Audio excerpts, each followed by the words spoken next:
সেদিন আমি আর আমার ভাই মিলে চলে গিয়েছিলাম শনিয়াকড়ায় একটা সুন্দর রুফটপ খুঁজতে।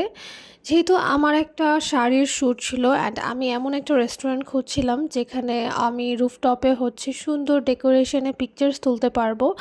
আর শাড়িটার হচ্ছে আমার থিম ছিল ফাল্গুনের, সো আমার একদম খোলামেলা সবুজ ফ্লাওয়ার্স এইরকম একটা লুকের হচ্ছে রেস্টুরেন্ট দরকার ছিল।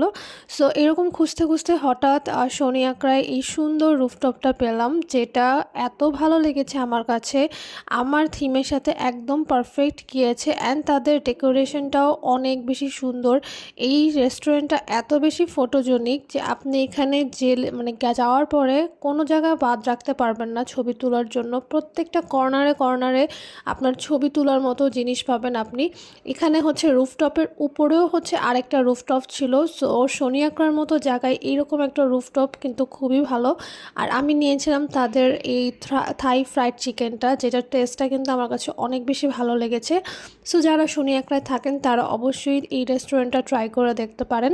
এই রেস্টুরেন্টে বিভিন্ন হলুদের ফাংশন দেন হচ্ছে ছোটোখাটো বার্থডে, অ্যানিভার্সারি এরকম যে কোনো ধরনের ওকেশন সেলিব্রেট করার জন্য পারফেক্ট। এখানে আপনি ইনডোর প্লাস আউটডোর দুইটাই পাচ্ছেন, সাথে পাচ্ছেন খুব সুন্দর ভিউ দেন হচ্ছে খুব সুন্দর ডেকোরেশন। সো যারা যারা ভিজিট করতে চাচ্ছেন তারা আসতে পারেন।